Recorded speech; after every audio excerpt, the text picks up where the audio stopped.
Is this something you foresee, these valuations, is this gonna go on until next year and the year after, these increase? Because like us personally, our mortgage jumped because it was escrow, because taxes and insurance went up as valuations. I mean, ours, one of our properties is $200 a month up, you know, and that's a lot of money for a working class family when our income certainly decreased over this past year with missed work because of COVID vacations. We had a significant income decrease.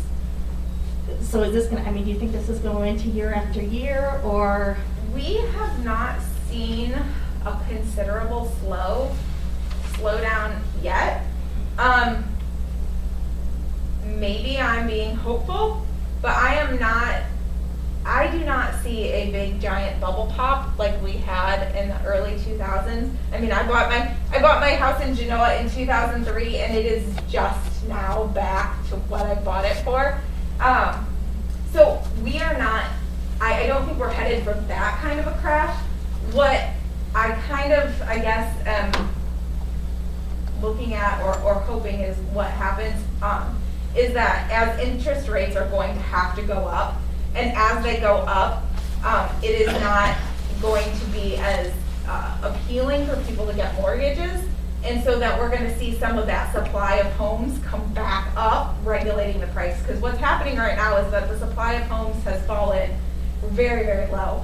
And even my running joke is amongst the school treasurers is that you have a mobile home that's worth $100 in Genoa, and you take it out to Catawba and it's now worth $100,000, you know? And so, but even in the west end of the county where I'm from, we're seeing like three-way bidding wars on homes inside of 24 hours, going for $100,000 more than what we have on the books. And so my hope is that as that supply comes back up, then we're going to see a regulation of the price. So I'm very hopeful that the market is going to work as it's supposed to, if we can kind of keep from messing in it, and that we'll see a regulation of that. I do not expect, just with inflation, that things are going to go down at all. I am hopeful that we don't continue the climb that we have, because it's been significant. It's been very significant. Is there set to stay in place until 24? Yes. This was an update. 2021 was an update for our office, and they are set until 2024. We'll have a full reappraisal in 2024. We did see this time too, like Harris Township was particularly hard hit in 2018, and they did not see quite the increase in 2021 just because things had regulated a little bit. It's hard to predict the East End and what that's going to do. And I certainly don't want property values to, I mean, you know, we want good property values, but the amount of money you have to pay extra because of that is hurting a lot of working class people. And just, you know, if there's any kind of any relief or any way to lessen that, or. Right. So I always do remind people also that in state law, 10 mills is the maximum we can tax you without your voting permission. So those 10 mills do go up, but everything else has to be voted on by the electorate. And so I know that gets frustrating for people when, you know, either we have farmers frequently who don't vote in the district that they farm and things like that, but that is also, you know, a consideration when they go to the ballot. So, but yes, I can certainly appreciate it. I just said my husband is threatening to initiate a BOR on the value of our property. I said, good luck, honey. It's getting thrown out. Since you brought that up, can you explain what that really is in case somebody would think their house is... Sure, overvalued, absolutely. So we have a process called the Board of Revision. Some of you may be familiar, some of you not. If you feel like your property value, and I should not use the word feel, if you know that your property value is overinflated or because it's mass appraisal, right? We do groupings of homes. So if there's something about your home that I don't know, common one is foundation issues, septic issues, things that keep the house from selling for what I think our books say it should. We absolutely have a process. It's January 1st through March 31st. You can get the paperwork off of my website. It does have to be notarized, but you can submit what you think your actual value is. along with your proof, an appraisal. So you've got an appraisal, you went in to do refinance and you found out your home wasn't worth what, you know, the auditor's office says it's worth. Then you absolutely can submit those things, and then we do go through and make adjustments. So that is right now through March 31st, that can be pulled off the website or come into the office, we'll give you a copy. We have a notary right there, she'll notarize it for you. But yeah, I promise to give you more consideration than I give my husband. I have one more question, sorry. These three things that have affected this. Assuming Port Clinton doesn't come back with a levy of any kind in the next 3 years, and assuming the schools don't, do we assume that our property taxes, what they are now, is approximately what they'll be for 3 years? There's no significant change of any kind, right? The only thing you can think off the top of my head is if there would be a special assessment, if you're in a watershed, if there's a ditch that needs to be cleaned in your property. So, But even with the, you call those 10 internal mills or whatever, nothing is gonna, like if my property tax is $512 now, in 24, before you make that change, it's still gonna be right around $512. yes. Okay, that's good. At least we have a 3-year Yes. without this happening again. Yes. All right. Yes.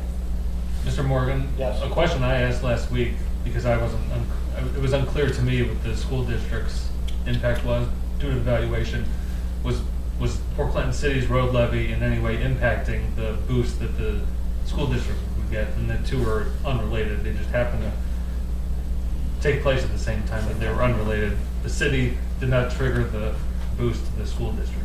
No, it was actually the valuation increase that triggered the 20 mil floor. Does anyone else have any questions?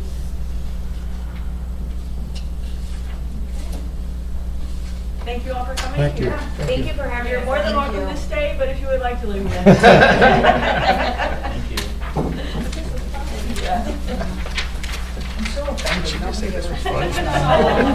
Thank you for coming in. Thank I you. have a Thank date you. and station. That was my question.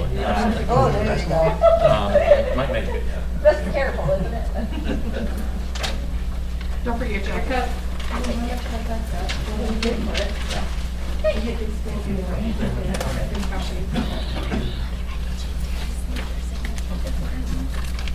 You go.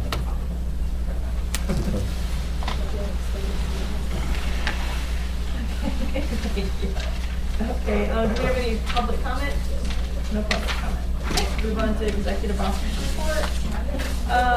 Council, just a reminder that if you have not, if you've been on council for 2 years and not done your sunshine law or public records training, you need to do that before the end of your term. And if you're new on council, you have to do it during your 4-year term.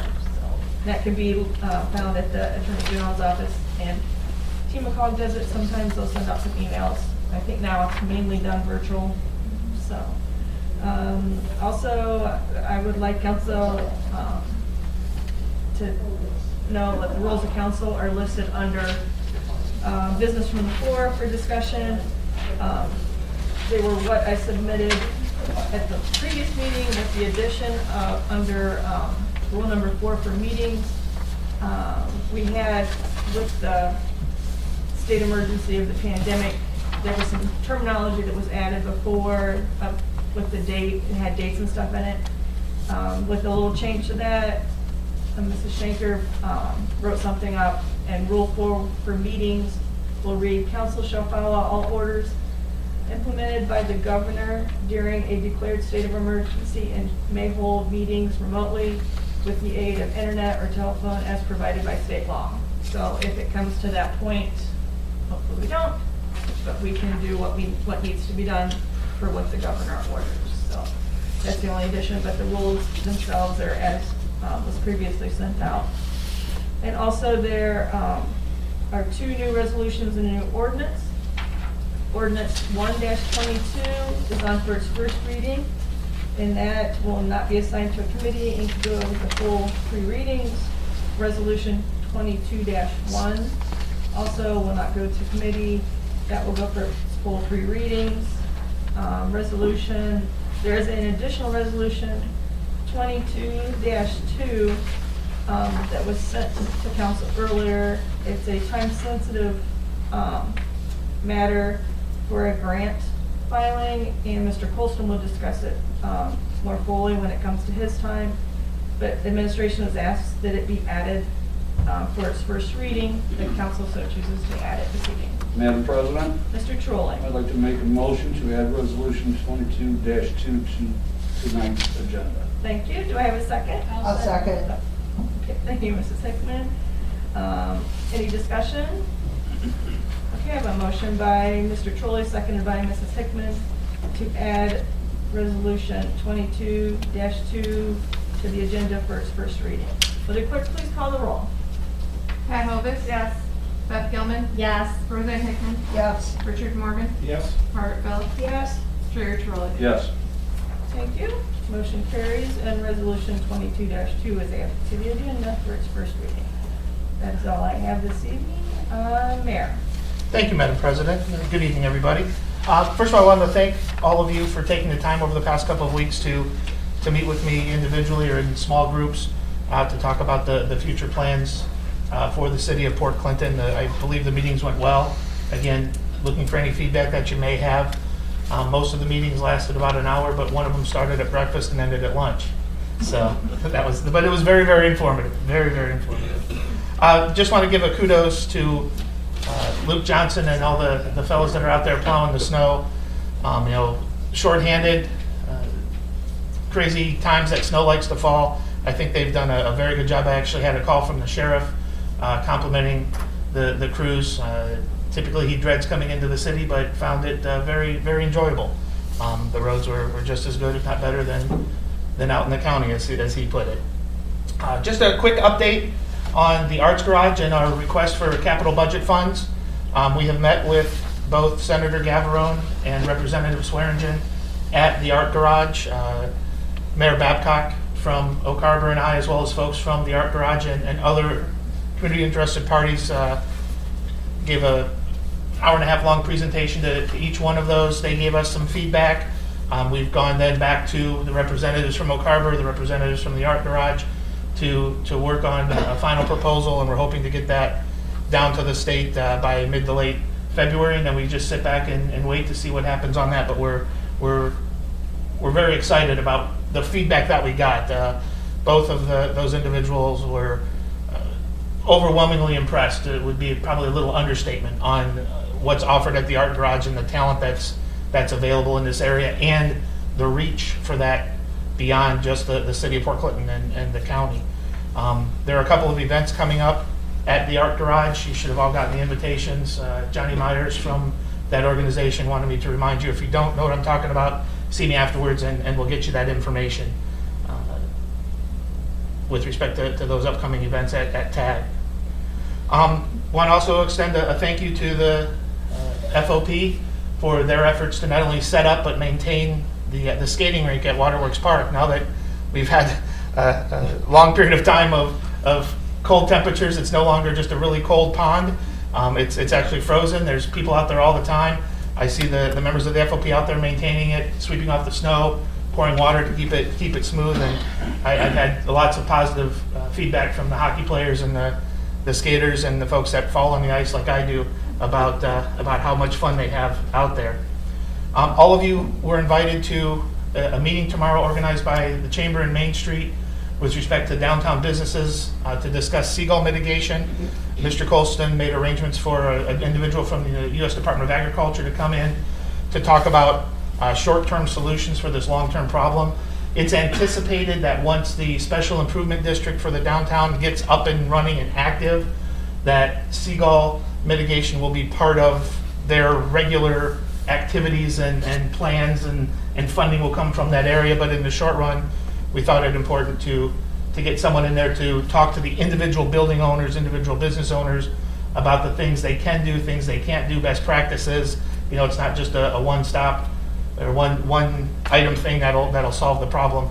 If you are planning on attending and haven't RSVP'd, I forgot to include that in the thing, let me know tonight before we leave and I'll let the chamber know. They had a pretty good response. And so Mr. Colston and I may actually be sitting out in our cars listening to it over the phone or something while this goes on. Update on Mom. It is happening. I just lost his name. Ron Nish who organized the entertainment last year, has been working with a couple of downtown businesses, working with some other folks to get a complete schedule. One of the really interesting things, I got a text message from him late last week stating that the choir director from the Oak Harbor Schools wants to have an event at Mom. So I thought that was pretty cool that someone from another community is reaching out, realizing the importance and need and coolness of that atmosphere there to schedule an event. We will be, once everything gets going, probably in late February, early March, having a follow-up meeting with downtown businesses to talk about activities and funding and so forth. There are still a couple of potentially substantial donors that have seen from outside the downtown area that may contribute some funds to bring down the cost for everyone or allow us to bring in some higher caliber entertainment. At the moment, there are 2 dates set aside, and if you ask me right now, I couldn't tell you what they were, to do very similar to what was done last year with Crystal Bauer Sox, to bring in some higher echelon entertainment, have a ticketed event with those funds going then back into helping support future Mom activities. So that's not a dead thing, it's coming back, everybody's excited. Bigger and better things. We have had some conversations with the sound guy about, instead of turning it to 11, maybe turn it to 9. And we have adjusted the hours. It will be stopping a little bit earlier in the evening to allow some of the downtown merchants to get a little bit more, restaurants and merchants to get a little bit more activity in their establishments. Finally then, from the Port Clinton Fire Department and Chief Kent Johnson, with the recent fire levy and with a bunch of other activities that the fire department is doing, pretty soon you'll hear about community CPR training that will be offered through the fire department. But the idea is to try to get more people from the community through the fire department to not only take a look at the shiny red trucks that are down there, but get a better understanding of what the fire department can do with an outreach into the community. Chief Johnson has opened his doors for community organizations to have their meetings. And the very first organization took advantage of that last week, when Main Street had their monthly board meeting inside the fire station, and Kent got to give them a little spiel, and then they got to take a tour of the facility. Mrs. Gilman was there for that meeting. But other organizations that have been invited: Chamber of Commerce, United Way, Bistro 163, Kiwanis, Lions, Rotary, Women's Club, things of that nature. So if you're out in the community, if you're part of those organizations or any other boards that might be out there, feel free to mention that in your meetings. Small groups, large groups, heck, there's 350 people in there for a feather party, so there's nothing in Port Clinton that can't happen in that fire station. So reach out to Chief Johnson for any details and go from there. With that, I just want to thank you so very, very much. Any questions? I have one. Yes, ma'am. You said CPR training. Would that be training for anybody in the city who wants to take it? Yes, ma'am. Okay. Yep. And again, more information will come out. Whether it's an organization that wants to come in, a family that wants to come in, or just individuals as the space allows. There are several members of the fire department who have taken special training to become certified trainers to increase that outreach into the community. Good. Thank you. You're welcome. I have a question about the ice rink. Yeah. Are the lights on a timer? And what time do they come on? How are they doing that?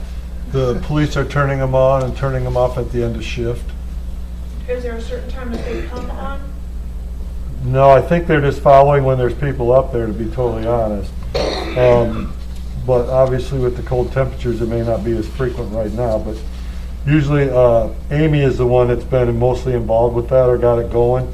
And she's usually the 3 to 11 shift, so she'll go turn it on when it gets dark and then turn it off when she goes home, is basically what we've done. Thank you. Yes, ma'am. Any other questions? Just as a side note, it's ironic that those two ladies asked questions, because when we went out to dinner, one of them had the lowest bill and one of them had the highest bill. But I'll just let that one go. He's talking about you, Margaret. Yeah, he has to be good around here. Wow. Thank you. Auditor's report. Thank you, Madam President. Nothing tonight, other than noting the mayor's Spinal Tap reference with the up to 11, which I appreciate, so kudos for that. Bravo. Thank you, Madam President. Thank you. Treasurer's report. Currently, through January of today, the 25th, we have collected $5,884.25 of bed tax, and we have not collected any dock tax so far this year. If council would please, I'd like to excuse myself to head to a basketball game, if that's all right? Sure. Thank you. It's the same one Mr. Dornbush is going to. Man, I don't think we're playing nothing. Oh. Thank you, Mr. Brennan. Go Skins. See you, Joe. Law Director. Nothing tonight, Madam President. Thank you. Thank you. Supervisor's report, Mr. Colston. Okay, as Mrs. Sardi stated, we have a resolution out there. Just so happened I had an OSS meeting on Zoom yesterday, and he was explaining that their new funding coming out, and nothing was ever sent to us. And, you know, they had stopped this program with the COVID, and they didn't have any of the grant money, and they've been having a change of leadership over there. So they have 2 cycles. January 31st is the one deadline, and the next one is June 30th. So Ms. Ostheimer called them, and, you know, you're supposed to go to a meeting and everything. Well, because of the non-publications and stuff, basically, they said if we had a resolution, then we could